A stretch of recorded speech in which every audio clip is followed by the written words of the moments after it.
Well, welcome to the channel here at Questioning Christianity. My name's Dan Patterson, and we're all about helping you connect the Christian story to life's deepest questions. And my guest for today's episode is Dr. Mike Licona.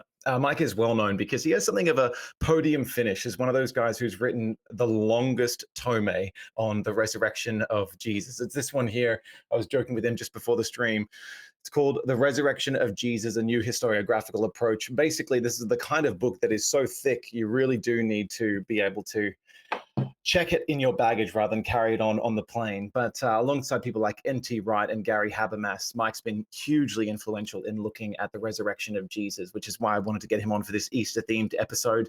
He's also spent a lot of time looking at how we're meant to understand the nature of the four Gospels, Matthew, Mark, Luke, and John, as biographies of Jesus, how we read them across horizontally, how we make sense of the different source material and how they write and compose their Gospels. And he's got a new book coming out in a couple of months called Jesus Contradicted, Why the Gospels Tell the Same Story Differently. So that's set to come out in May. You'll definitely want to pick that up. Mike is also the creative mind behind risenjesus.com, a website that hosts a lot of his online content and videos. And he's got a brilliant YouTube channel that will make sure we link to all of these things in the show notes so you can follow up with him. But most of all, I'm looking at throwing your questions about the resurrection of Jesus Mike's way. So Mike, it's great to be able to have you on the channel all the way from the USA. Hey, thanks, Dan, for having me on. It's a pleasure. Well, you must at Easter time become relatively hot property, I'm sure, because everyone has questions about the Easter story. Can we really believe it? What does it mean for us? But before we dive into some of those, just maybe you could spell out in a couple of minutes your story for anyone who's watching this who may not have come across you before. Yeah, well, I became a Christian at the age of 10. And I didn't grow too much during my teen years spiritually. And then I went to a Christian university. I was a music major, planning on becoming a professional musician. But I found myself just really seeking God and spending a lot of time in prayer and Bible study. And before I know it's kind of strange for a college student, but that's just where my passion morphed to. So I ended up entering graduate school for a master's degree in New Testament studies. I really wanted to focus on learning the original language in which the New Testament was written, which is Greek. And so I was just spending hundreds and hundreds of hours reading the New Testament, learning Greek, and then reading the New Testament in its original language and getting so much out of it. And then one day, for some reason, I just asked myself the question, is this stuff really true? And how will I know if it's true? If I'd been brought up in Afghanistan, would I be a Muslim? If I'd been brought up in India, would I be a Hindu? In China, an atheist? Is the reason I'm a Christian because I was brought up by a Christian family in the United States? Do people of other religious traditions also have religious experiences or have the same kind of feeling of intimacy with God that I had been experiencing? And so this really just started to lead me to have some real questions about the Christian faith. One of my roommates was doing a master's degree in Christian apologetics, and he referred me to one of his professors, Gary Habermas, and that's how I came in contact with him. And Gary welcomed me into his office and didn't put me down for doubting. In fact, he told me that he had experienced doubts before. And then he said, well, he turned me on to the evidence, the historical case for the resurrection of Jesus. And so after maybe 20, 30 minutes of us talking, I just felt really good about my faith. I finished up my coursework for the master's degree, went out in the real world, and started to hear some tough objections given by skeptics against Christianity. And I didn't know how to answer them because I hadn't focused on apologetics or anything like that. And so that's what back then there was no email. So I ended up calling Gary many, many times. And I'm so blessed that he was willing to take some time to talk to me. I don't know that I would be so willing today to talk to someone as he was with me. But he was just real gracious with his time, generous with it, and really helped me out. Turned me on to Christian apologetics, and I ended up doing a PhD to look at the resurrection of Jesus as a historian would. And my dissertation ended up being about 3.5 to 4 times longer than the average doctoral dissertation. And during that period of time, I intentionally engaged in public debates with some of the toughest skeptics out there. people like Bart Ehrman, people like Shabir Ali, the greatest Muslim debater in the world. Um, and so the more I wanted to see if the stuff I was learning, the historical case for the resurrection of Jesus that I was putting together, could it withstand the toughest critical scrutiny? And I became convinced over the years that, yeah, it certainly can. Mm, It is by far the best historical explanation of the known data. And so that's pretty encouraging. mm. Hugely so. And I think that encouragement to take seriously the questions of young people as they're really wrestling with their own convictions and can they believe this is true? You never know who that young person may end up being, that they may contribute to that conversation, academically speaking, as well. For my friends that maybe don't yet believe in God or don't really know whether any of this is more than just a fairy tale invented a couple of thousand years ago, why do you think it matters to spend the time? I mean, they would have seen the book that I just held up and said, that's a lengthy book. Do you really expect me to dive in? What would motivate them? What's at stake in this conversation about the resurrection of Jesus? Well, first, they wouldn't have to actually. I mean, if they really want to get a comprehensive case for the resurrection of Jesus, they could do that. Mm, But I mean, they could just simply watch some of my debates with skeptics on it and make their own decisions. mm, Because a debate you can get through in, I don't know, 2.5 hours. Um, and you just consider the arguments of both sides because typically the debaters are going to be presenting what they regard to be their best arguments. Now, of course, they're limited in time, but you're going to get a pretty good gist of how that person's arguing and be able to assess mm, those arguments. Try to cut through the rhetoric and just look at the arguments and and see what you think. Now, why is it important? Well, if God exists, then it's the most important thing that one can know. Um, because our worldview is going to determine, it's going to have a heavy influence on how you live your life. mm, If God does not exist, well, you know, there's really no ultimate person to be accountable to. This life is all there is. So just live it up, get all the pleasure out of life that you can, mm, because there is no ultimate tomorrow. And at some point in the very distant future, the universe is just going to burn out into an endless cosmic night, and there's not going to be anyone left to remember. And so um, all the injustices that occur in our world, um, they're going to go unanswered.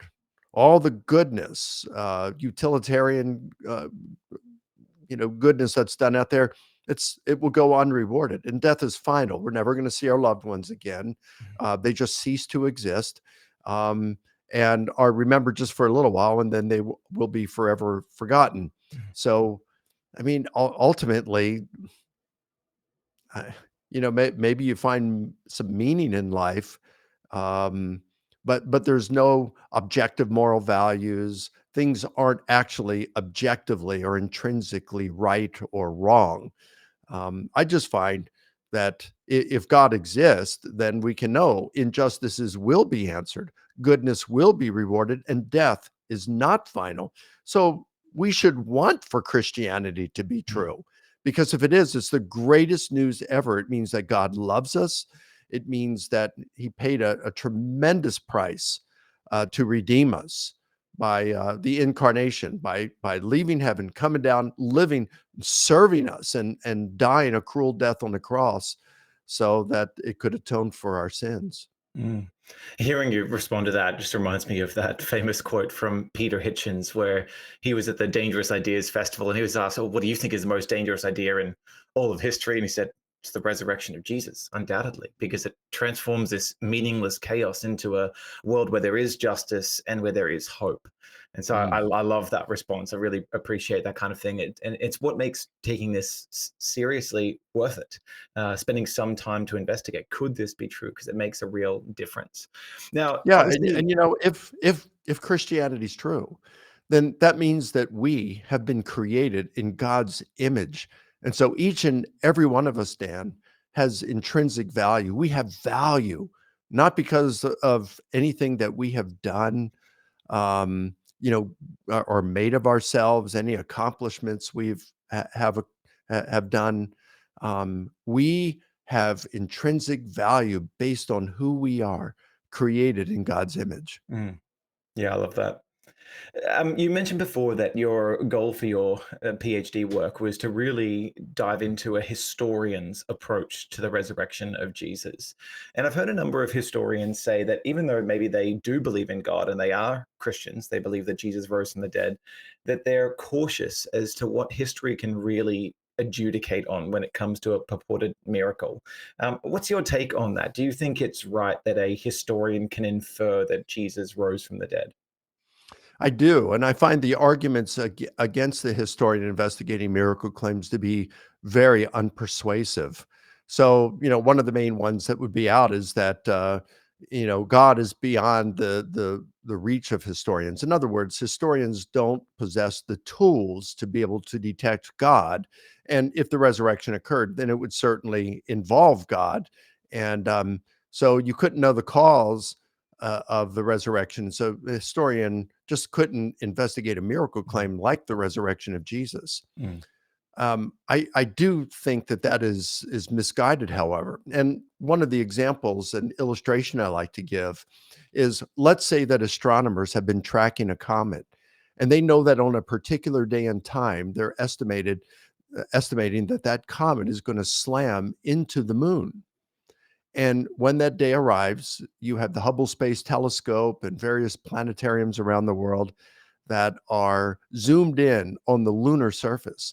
And bam, just at the right time, you do have this comet that slams into the moon. And as the lunar dust settles, astronomers can see a message written on the moon's surface. And it says, uh, Jesus is Lord. And it's written in Hebrew and in Greek. Now, what a good scientist is going to say is, wow, that's an extraordinary event. And I don't have any plausible natural explanations of how that occurred. It would appear to require a miracle. However, as a scientist, I don't possess any tools to be able to detect God. So all I can do is affirm the event itself. It did occur because I've got evidence for it, but I'm going to have to leave the cause of the event undetermined. Okay. That should be uncontroversial. Mm. Now, here's what a poor scientist would do. A poor scientist would say, wow, that's an extraordinary event. And I certainly have no plausible natural explanations of how that would occur. However, even though it would seem to require God to be involved and be a miracle, as a scientist, I have no tools to be able to identify God as the cause. And so I can't even affirm that the event itself occurred. I mean, now that sounds crazy, Yeah. but that is exactly what these New Testament scholars and philosophers who are saying you can't investigate miracle claims, that's exactly what they're doing. They're saying it would require God, and so something like the resurrection. So I can't even affirm that the event itself occurred. No, Sure. you could affirm if the historical evidence is sufficient to establish that the event occurred. In other words, if we have looking at the widely agreed upon facts, you formulate hypotheses, and if the resurrection hypothesis outperforms all other hypotheses, and especially if it does so by a significant margin, which it does, well, then you could affirm that the resurrection occurred. You would just have to leave the cause of Mm. the event undetermined. Mm. Well, let's look then at the writing in Greek and Hebrew on the moon. If you were sitting across a table with someone and they said, "Well, all right, Mike, you've got this huge book on the resurrection of Jesus, but can you spell out your argument in sort of 5 minutes while we're sitting here getting a drink together?" How would you present? How would you frame your particular approach to arguing for the resurrection of Jesus? Well, I would say let's just look at this purely as a historian. Okay. Let's bracket our worldviews. So we're not going to assume that God exists, but likewise, we're not going to a priori exclude the possibility that he exists. We're Sure. just going to bracket our worldviews and we're going to leave it open. Maybe God exists, maybe he doesn't. And then we'll let the facts speak for themselves because one's worldview, we have to leave it open to be challenged by the data, Mm. or else we're just not doing historical work. We are already settled on our philosophical positions, and we're just going to try to make the facts say what we want them to say. Mm. But we're just cheating ourselves if we do that. That's all. We're Yeah. just cheating ourselves. We're not cheating anyone else.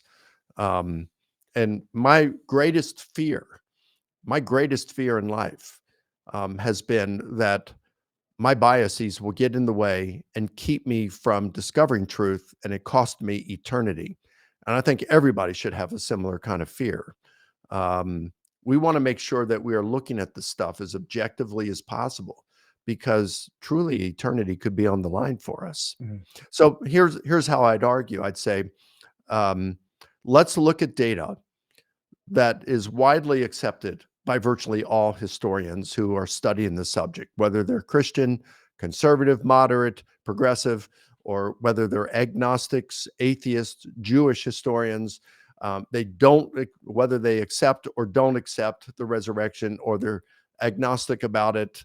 Um, they all accept this kind of data and certain facts. And that way, we're trying to keep our worldview from umpiring here. We're just trying to use reasons for, good reasons Mm. for why we accept this, and then formulate hypotheses. So there are certain facts that are granted by basically a universal consensus of scholars, and some that is granted maybe not by a universal consensus, but by a significant majority. So, what I would say is Jesus' death by crucifixion, that is universally accepted by scholars. Now, of course, you're going to have people who disagree, a few flakes out there. I mean, you have got some people who deny the Holocaust, right? You Mm. got some flat earthers. You have some people who deny the existence of Jesus. Mm. Richard Carrier, he's a trained historian. He mentions that recently that there are 43 scholars of which he's aware who either doubt Jesus' existence, or they think discussing the matter is important. In other words, they don't think that people who deny the existence of Jesus are crazies. But of those 43, only 16, only 16 doubt Jesus existed. Um, the other 27 are those who would say, yeah, I think it's an interesting conversation worth having. Mm. But only 16 doubt the existence of Jesus, and 3 of those are dead. Mm. So there's only 13 living scholars who question whether Jesus existed. Mm. Now, Out if of there were hundreds. out of thousands, Yeah. thousands, um, so if there were only 13 scholars in the world who believed that Jesus rose from the dead, or only 13 scholars, um, who took Genesis literally, um, that would be showcased out there. People would be mocking those scholars. Mm. But you got these 13 scholars who doubt Jesus existed. That's all you've got in the entire universe. All right. So anyway, you got Holocaust deniers, you've got people who deny that we landed on the moon, flat earthers, you got people who deny that Jesus ever Mm. existed. You're always going to have people that are way out there on the fringe. I'm just talking about where, you know, everybody else is on this stuff. All And right. the assumption is that that sort of consensus is driven by the weight of evidence, because there's no Absolutely. brainwashing or academic pressure to accept something when they've all got such breadth of representation in different universities around the world, different systems and streams of the influences that they come from. But it's meant to be driven by the weight of evidence. That's right. And look, even at your most skeptical universities out there, there is no pressure. There is no reason why they would pressure you to deny the existence of Yeah. Jesus. You know what I'm saying? This isn't a thing Christian versus non-Christian. I mean, you've got even people like Bart Ehrman that's basically saying, this is lunacy to deny the existence of Jesus. Mm. Um, and Ehrman is left of the center. He's not in the center. He's left Mm. of the center. But you don't have many people at all who deny the existence of Mm. Jesus. It's not like you have atheists out there that for reasons pressured by their university, they have to acknowledge the existence of Jesus. Mm, So, anyway, my whole point here is yes, you're going to have people out there on the fringe. We don't need to count them really on this. So, um, universal consensus among scholars is that Jesus died by crucifixion, that shortly thereafter, a number of his followers had experiences they interpreted as appearances of the risen Jesus to them. You'll have about maybe 80% of scholars, critical scholars, acknowledge that some of these experiences occurred in group settings in which these groups believe that Jesus appeared to them in this group setting. mm, They also agree that there was a persecutor of the church named Paul. He was out persecuting the church, and then he had an experience that he interpreted as the risen Jesus appearing to him. And it radically transformed his life from being a persecutor of the church to one of its most able defenders. mm, Now, the question is, what do you do with these facts? Well, you formulate hypotheses in an attempt to explain them adequately. And when you do, the resurrection hypothesis is not only the best explanation, it is the best explanation by far. And so as a historian, we would say, we can't say we can be certain that the resurrection mm, occurred because none of us can get into a time machine, return to the past and verify our conclusions. mm. All we can do is look at probability. And so we would say, based on the data, based on a sober-minded scientific approach to this, we can say the resurrection of Jesus probably occurred. Mm. So, like, picture these sorts of historical facts that you're talking about on the ground as though you've walked into a crime scene investigation, and there's all of this evidence that you can explore, that you can examine, that we're sure about. And the goal then is, all right, what is the best for us as detectives? What is the best explanation of the evidence on hand to explain this particular crime scene? So let me play devil's advocate then, because you've talked about the resurrection hypothesis a little bit and how you think the idea that God raised Jesus from the dead really is the best explanation of the facts on the ground. But what would you say are the strongest alternative explanations that are out there? I don't think there are any real strong ones, but perhaps the most popular one that's given by skeptical scholars, at least those who um, opt for offering alternative explanation. And today, many aren't even doing that because they recognize there are no good alternative explanations. But those who do tend to lean toward the hallucination hypothesis. And at first, it does seem to be plausible. I mean, people do experience grief hallucinations when they're grieving over the loss of a loved one. So it does Mm, seem plausible at first. But you got to understand what a hallucination is. It is a false sensory perception. You believe you're perceiving something with your natural senses that's not actually there. So you can have a visual hallucination, an auditory hallucination where you believe you hear maybe someone you thought you heard them call your name, but they didn't. It's an auditory hallucination. Um, an olfactory hallucination where you smell something that's not there. A mm, gustatory hallucination. Um, a kinesthetic hallucination, that's the sense of motion, like when you dream, you have a dream that you are falling and you wake yeah, up, that is a get them all the kinesthetic time. Yeah. hallucination. Yeah, um, or a tactile hallucination. Maybe when you got your first cell phone, you, uh, maybe put it on vibrate during a lecture or something, and you heard it go off, or you thought you heard it go off, right? Or you thought you thought you felt it vibrate. Mm. Well, then you pulled it up and you looked at it, "Nobody loves me," right? So, it was a false alarm. That is Yeah. a tactile hallucination So if why you don't those sorts of hallucinations account then for those experiences of Jesus's disciples or Paul? well, only 7% in multiple studies that have been done, many of them that have been done over the past 100 plus years. Only on average, 7% of those grieving the loss of a loved one experience a visual hallucination of that loved one. Mm, Okay. So that's something to keep in mind. Whereas the earliest reports that we have, the earliest report is 1 Corinthians 15, verses 3 through 7. And that talks about how all of the disciples, 100% of them, believed they had an experience. They mm, interpreted it as an appearance of the risen Jesus to them. So mm, that's one thing. The percentage of percipients is far too high, mm, 100%, as opposed to 7%. Mm, Second is you've got group hallucinations. Now, hallucinations are private occurrences in the mind of an individual. They have no external reality to them. So they're like dreams in that way. And I couldn't wake up my wife in the middle of the night and say, honey, I'm having a dream. We're in um, Melbourne, Australia.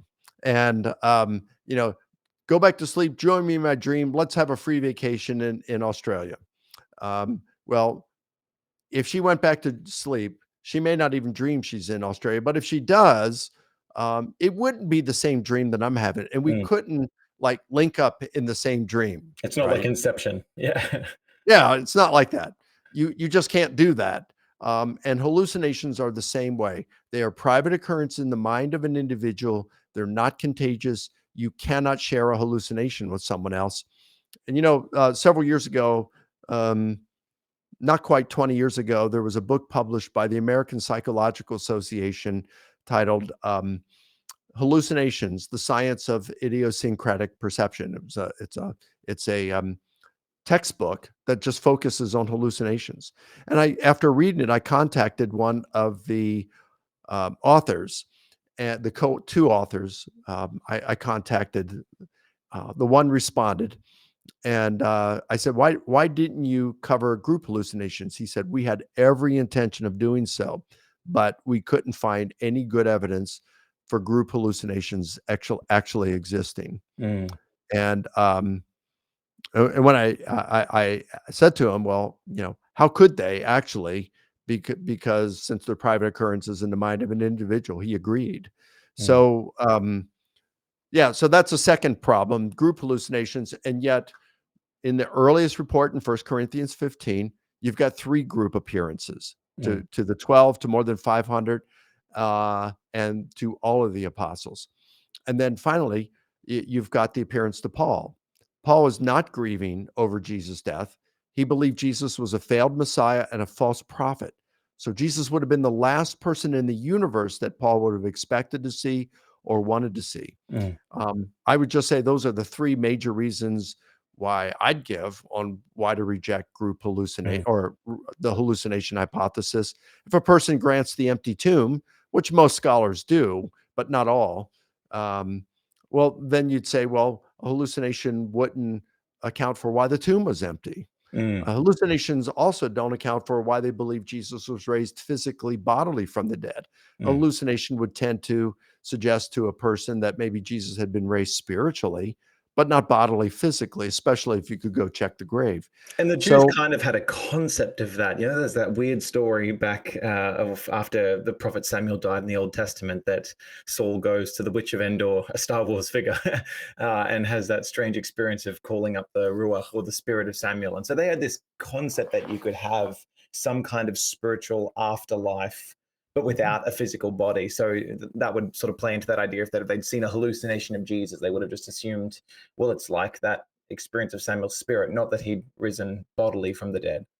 yeah, you would think so. Yeah.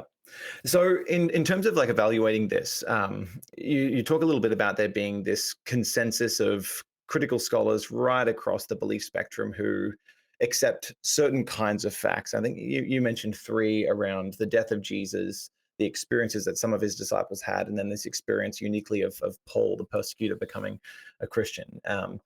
And there are kind of others that you alluded to, that empty tomb, which isn't as widely accepted, and then sort of this shift or interpretation of the disciples, the change in their Jewish beliefs or expectations. Um, what role do the Gospels then play in being able to establish what these experiences look like? Because for a lot of people who are maybe new to this, they've got these four Gospels: Matthew, Mark, Luke, and John. Each of them has got a chapter or two chapters devoted to the resurrection of Jesus, that first Easter Sunday, and then some of them subsequent experiences after that. How important are the details of those Gospels to being able to give an account for the resurrection that points towards the resurrection hypothesis and maybe disconfirms some of the alternative explanations like conspiracy theories or hypotheses that include hallucination or something like that? Well, I think the Gospels are important, although they aren't really necessary. They're important. They do contribute to the conversation, but they're not necessary. And the reason being is because we can get all of the stuff that I've been discussing just from the letters of Paul. And Paul claims to have been an eyewitness. And despite the fact that scholars debate over many issues related to the Gospels, who wrote them, when were they written, what were their sources, how reliable are they, gospel differences, biases, things like that. Um, they Despite all those disagreements and debates over those topics, they still agree on the Paul stuff, Mm, at least on 7 of the 13 letters. 7 of those letters are regarded as the undisputed letters of mm, Paul. And all those facts that I've discussed can be gotten from Paul's undisputed letters. mm, And even the physicality, the bodily nature of Jesus's resurrection, you can get that from Paul as well. mm, Now, that said, we can go to the Gospels and they don't say anything that calls or that is at odds with what Paul says. They just fill in more details, of course. Um, so you've got an empty tomb. mm, The empty tomb is not mentioned in Paul, although he does mention bodily resurrection.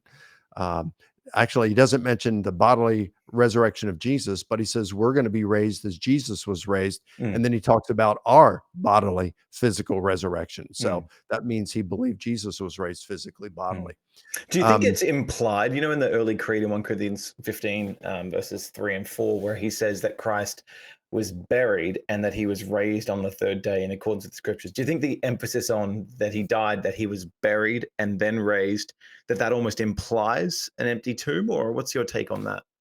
it could. It could. It's just not crystal clear for that. Mm, But yeah, I think there's a good chance that that could be implied in yeah. that Paul implied.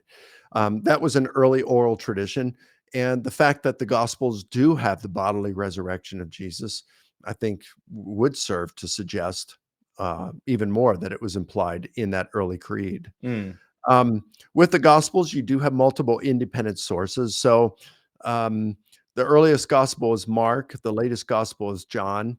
Almost all scholars agree that Matthew and Luke are dependent on Mark for a lot of the information, and then they supplement it. So some of the information in Matthew and Luke will not be independent. But of course, Matthew and Luke does include some details that Mark doesn't. mm, So, for example, you've got Luke has the Emmaus disciples. You have Luke and Matthew have all the appearances, mm, whereas Mark doesn't have them because Mark ends abruptly, either because Mark intended it for it to end abruptly for whatever reason. If you've got 20 scholars who comment on this, you've got 25 different reasons that they give. There's no unanimous opinion on mm, why Mark ended his gospel that way. He may not even intended to have ended it that way. It could be that the ending was lost, or that for some reason, be it death or sickness mm, or whatever, he may not have been able to complete it. We mm, just don't know.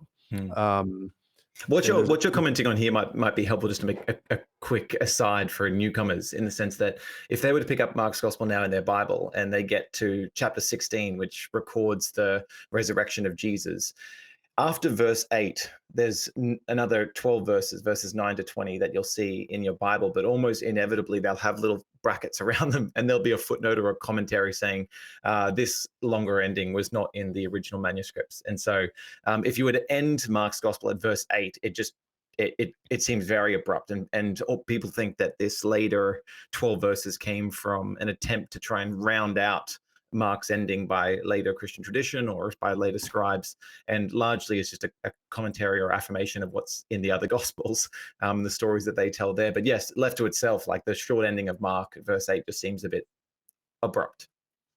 Yeah, Yeah. hardly anyone thinks that verses 9 through 20 Mm. were original. Yeah. Um, so, but you've got some things in Matthew that are unique there that's not in Mark. You've got some things in Luke that are not in Mark. But Mark does mention the resurrection. He mentions the empty tomb.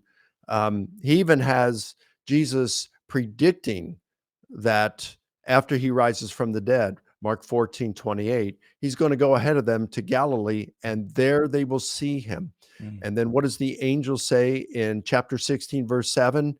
He says, he's risen. Go tell the disciples and Peter that he is going ahead of you to Galilee. There you will see him just as he told you. So mm, Mark knows of a post-resurrection appearance. He just doesn't mm, narrate it. mm, Um, but John, most scholars think that John is independent of Mark, independent of Matthew and Luke. It's not to say he doesn't know of those gospels, but he is writing independently of them. mm, Um, and so these are independent accounts. And the early church tradition is that Mark got his information from Peter. I had a student a few years ago, Joshua Pelletier.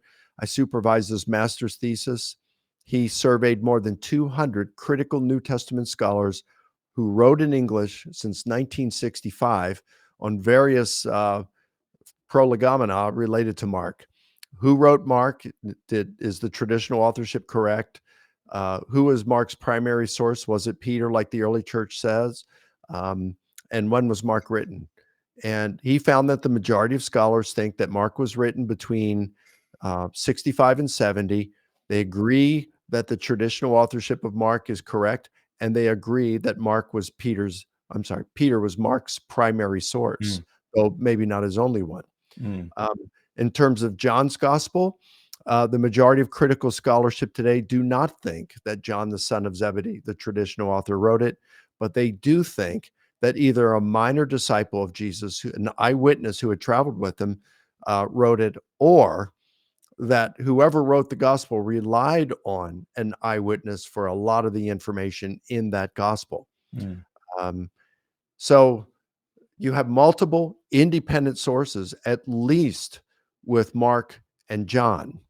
I had another student, Matt Hill, who I supervised his thesis. He just finished this last December, and he did something similar regarding the Gospel of Luke. And he found the majority of critical scholars writing since 1965 in English, they agree with the traditional authorship of Luke, and that means that that Luke's primary sources would have been Mark, Paul, eyewitnesses, and those who knew the eyewitnesses. mm, So you've got multiple independent sources here that are either eyewitness or closely rooted in mm, eyewitness testimony. mm, And they're reporting these details about the resurrection. So, mm. yeah, I think there's good reason to trust these accounts. Yeah, and I appreciate particularly the surveys of where is critical scholarship at on these sorts of questions, and I always want to take that next step of okay, and what are the reasons why they're drawing those conclusions? What's the actual strength of argumentation in the middle there? We put out feelers when we said we're doing an episode with you about questions that people had about the resurrection of Jesus, and particularly that maybe hone in a little bit on your work around the Gospels and how we can make sense of some of the differences between them. But a couple of curious questions people had just about the body of Jesus, given the 7 resurrection stories that Luke, Matthew, and John recount. One of them was, why did Jesus have the crucifixion scars? Because both Luke's gospel and John's gospel recounts that when Jesus appears to the disciples, he's physically letting them touch his scars. I think they're sort of thinking, man, if I get a new body, if I get resurrected, aren't I going to get rid of all the bad things about my body here in this life? Aren't I going to get some, Usain Bolt absolute nailer of a body? So, what do you think is the significance of Jesus' scars still being part of his resurrection body? Well, the Gospels inform us that he had those scars, but it doesn't inform us why he has them, right? Mm, So all we can do is speculate there. All I can say is if I were a soldier and I went into battle and was victorious and courageous and I had some scars on me from that battle, I would consider those badges of courage. I would want to keep those, mm, right? Um, you don't want the pain that goes along with them, and of course, with a resurrection body, you're not going to have pain. But it's like, wow, if Jesus went through all of that and suffered, endured all of that for our sake, those are they serve as symbols of Mm, love. I mean, we look at a wedding ring. I wear one that my wife gave me. It's because I love her. mm, It's a symbol of my love for her. She wears one that I gave her. That's a symbol of my love for her. mm. Um, and you know, Jesus' scars, that would just be those would be serve as symbols of his love for us. So, I mean, again, this is just speculation, but that's all we can do with that. Yeah, and I mean that these stories, both in Luke and John, are meant to recount what happened on Easter Sunday, so literally the day of his resurrection. I mean, these aren't gaping wounds that are still bleeding and infected, so it Right. kind of puts a little bit of a nail in the coffin, to borrow the metaphor, Little of the and idea of just that he was knocked out, or that he swooned on the cross and then revived in the tomb, or something like that. yeah, you're right. He those still weren't live, active, open wounds. Yeah. And we don't know that once he ascended into heaven and his body was glorified, whether he still has those. Mm. So when we see him again, we don't know if we're going to see those scars on him. Mm. Yeah, it's a cool thought. Another one that came in was, why didn't Cleopas and the unnamed disciples? This is from Luke's Gospel, Luke chapter 24, this special account. They're walking on the Emmaus Road, and Jesus comes and starts walking alongside them. And they said, "Are you the only one that doesn't know what happened here in Jerusalem in these times?" And ironically, Jesus was the only one who really knew what had happened. The whole story is they spend a couple hours walking on the road while Jesus explains to them how the Bible points to what needed to happen, his death and resurrection, but that they didn't recognize him until they move aside. He breaks bread. What do you make of Jesus' resurrection body, where this and even the appearance on the sea shores of the Sea of Galilee in John 21, it seems like the disciples don't always instantly recognize him in that way? What do you make of that? Well, in Luke's account, it says that their eyes were kept from recognizing him. So, I mean, it's almost like I find the passage kind of funny, humorous. It's almost like he's playing with them. So he's walking along and he kind of says, "Why the long faces, guys?" And they said, "Well, are you the only one in Jerusalem who doesn't know what happened here?" And he says, "What?" Totally. There's good humor in there. Yeah, I mean, Yeah. that's kinda cool. In terms of the Sea of Galilee, well, if I remember right, he was about 100 yards or further away from them. Mm, So we can understand why they didn't recognize him. mm, And then you've got another account in John where Mary Magdalene is inside the tomb, and then Jesus is right outside the tomb, and he says, "Woman, why are you weeping?" Right? "Who do you seek?"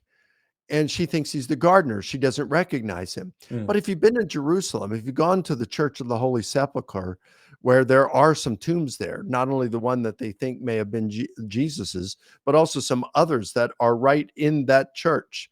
Um, y- you go inside and then you look out, um, and all you can do is see them up to their hip.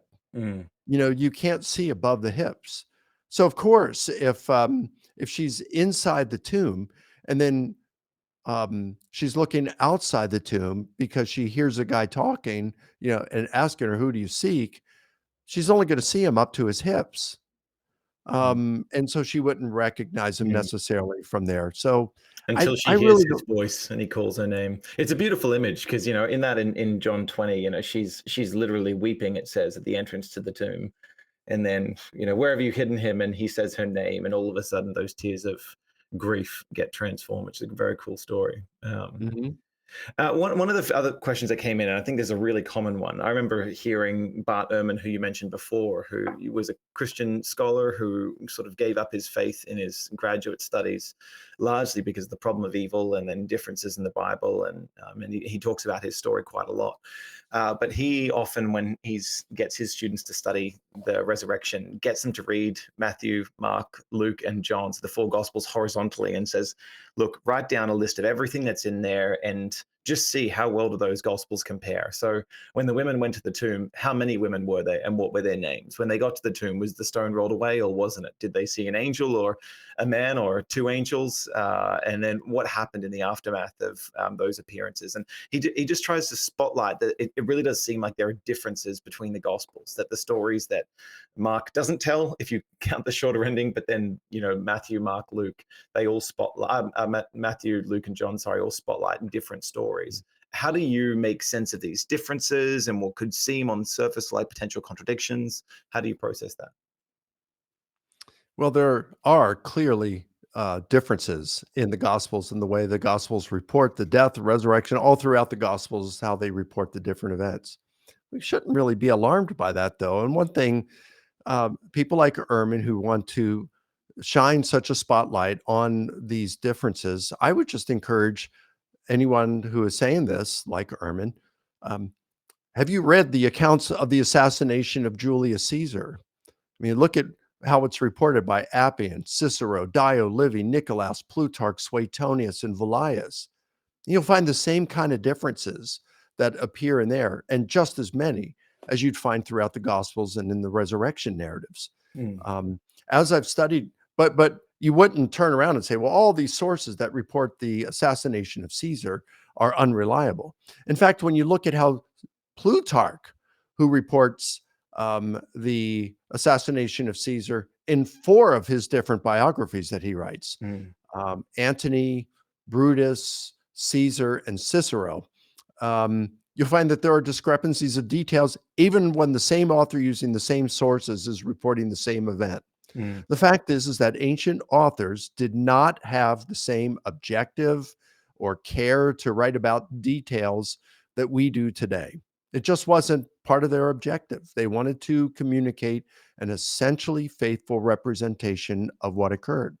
So that was their objective.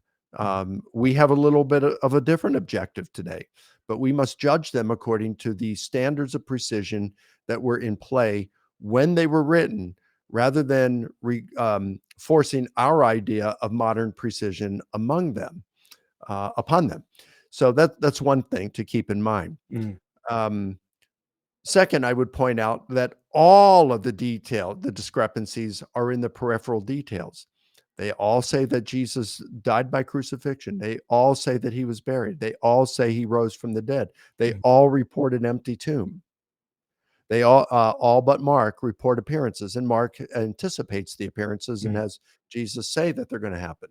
mm, So, I mean, the main things are there. Now, we can talk about specific details if you mm, want, differences in details, but those are the two things I would point out, that mm, what we find in the Gospels and the differences and how the details are reported are no different than what in quantity and quality than what we find among the other ancient historians and biographers. In fact, I would venture to say that you find less liberties taken by the Gospels where we can measure them. Like, for example, where Matthew and Luke use Mark, they stick to Mark more closely than Josephus even sticks to the scriptures when repeating them. Even mm. though he says he's not going to change, add, or subtract from scriptures, he does exactly those things Yeah, that he says he's not going to do. But he does it to a larger degree than what the gospel authors do. sure. The liberties that Plutarch takes with his sources takes more liberties with them than what the gospel authors Mm, do, where they can be tested. So it's not really a big deal, and all the differences are in the peripheral details. So those are the two main things I would mm. say. Yeah, we did a short video on that as well last year. So if people want to dive in a little bit deeper, I think it's Do Gospel Contradictions Disprove the Resurrection? We'll put a link to that little video in the show notes as well. But that's a really helpful window into it. There's another question that I think we'll close with just because time's getting away from us. But it's this idea of the development hypothesis. So I was watching a clip recently where Alex O'Connor, who's a really clever young guy, he's a skeptical thinker, he's not a believer in God, is used to have a channel called Cosmic Skeptic, but has sort of changed that to Alex O'Connor now. He played out a line of thinking that I think is relatively popular amongst critics of belief in the resurrection. And it's the idea that across the four gospels, there is development intentionally in the stories that are being told. And so they'll start with Mark as a baseline and say, if you cut off Mark at verse 8, it has no resurrection appearances of Jesus. But as you go through Matthew and Luke and John, the stories increase in number, they become more elaborate, they become stronger in their apologetic intent or their propaganda that kind of ratchets up a little bit in order to try and prove the resurrection of Jesus. What's your response to this development hypothesis? Well, first of all, in terms of propaganda, by the way, I think Alex O'Connor is he's a sharp guy, and I like his demeanor. He seems like a fair-minded guy. I respect him. In terms of the propaganda thing, so when Richard Dawkins in his book, The God Delusion, says, if this book works as I intend, religious readers who pick it up will be atheists when they put it down. Mm, That's propaganda. That means the whole book is propaganda mm. because he's writing. He could be saying, I am writing so that you may not believe that Jesus is the Son of God, right? The anti-John. Um, Yeah. so, but that doesn't mean that Dawkins is wrong. He's wrong because his arguments suck. Okay, Mm, but it doesn't mean that he's wrong because he's biased. You got to mm. look at the arguments. Now, if Jesus actually rose from the dead, then I think the gospel authors have every right to be putting forward for this forth and saying, yeah, you should believe that Jesus is the Son of God. He rose from the dead. All right. Mm. So I don't think that's a problem. I yeah, there's some, um, progression. Now, throughout the stories, Mark doesn't have the appearances, but, we talked about why. For some reason, Mark either ended it intentionally or he wasn't able to complete it, and I think that that is an open question, and Mm. we should put only little to no weight on the fact that he doesn't have any appearances, So it especially becomes because like a questionable baseline then. Like if you want to start development of an argument from, look, that's right. Mark has none through to John has four appearances of Jesus. It's just a questionable baseline from the beginning, given we don't know the That's reason why right. it cuts off. And Mark is the shortest gospel, Yeah. whereas Luke and John are gonna be the longer gospels. So, it could be that, you know, uh, would it be unusual if Mark is just writing a short gospel? He's writing the first one, and then Matthew and Luke and John are thinking, "Hey, there's some other details here." I mean, a scroll, you should be able to fit about 25,000 words on a Mm, scroll. Mark comes to about 11,000 words. All right. Luke is he's the longest gospel. I think he's at about 23,000 words. mm, Um, John is just a little short of that. So it could be, hey, got a lot more room here. I'm mm, going to cover some more things. The resurrection is a pretty cool thing. So I'm going to include these stories about mm, the appearances. And maybe Luke is aware of what Matthew reports and he says, well, I'm going to cover some stories that Matthew doesn't cover, and that's why he mentions the Emmaus disciples when Matthew doesn't. mm, um, John's writing later, he's aware of those things, and so he says, well, I'm going to cover some stories that they don't. How about the doubting Thomas mm, scene that happened 8 days later? How about the walk on the shore of the Sea of Galilee mm, with Jesus, Peter, and the beloved disciple? mm, I'm going to cover some things that they don't. They've got room to do it, so why not? mm, Um, Now you could say, well, yeah, but there are some things that like in Matthew and Mark, you got one angel, and Luke and John, you have two angels. Well, I think that this is easily accounted for by what we could call literary spotlighting. So, where the author is shining a spotlight on a particular character in order to draw great attention to them. mm, Now, in my studies of Plutarch, Plutarch uses literary spotlighting more than any other compositional device. He mm, uses it a lot. And so we shouldn't be surprised if we see the gospel authors doing it. mm, It could very well be the gospel authors shining their spotlight on a particular person, but they're aware of others involved. So, for example, um, you've got um, Mary Magdalene in John. How many women went to the tomb? Was it one, like Mary Magdalene, or were there several? Well, Mary Magdalene goes to the tomb, comes back, and tells Peter and the beloved disciple they have taken the Lord, and we don't know where they've laid him. mm, Who's we, right? You say, okay, well, that's kind of interesting. Well, then John reports that Peter and the beloved disciple got up and ran to the tomb and found it as Mary had said. Luke reports that Peter got up and ran to the tomb and found it as the women had said. Well, was it just Peter or was it Peter and the beloved disciple? Well, Luke could be shining his literary spotlight on Peter, who's the lead apostle. What's the evidence for this, that he would do this? Well, just check it out 11 verses later in the same gospel. maybe it's 12 verses later. I think it's 12 verses later, um, where um, Jesus is talking to those Emmaus disciples. They haven't recognized him yet. And when he says, "No, tell me what happened." And they say, "Well, Jesus, we thought he was the Messiah, but they crucified him on Friday." Well, some of our women folk went to the tomb this morning and they said they saw angels who had said he's raised and the tomb was empty.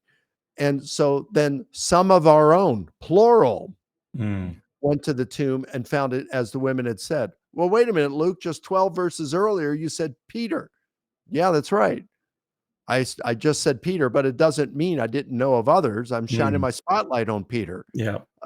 So it could very well be that you've got Mark and Matthew mentioning one angel. You've got Luke and John mentioning two.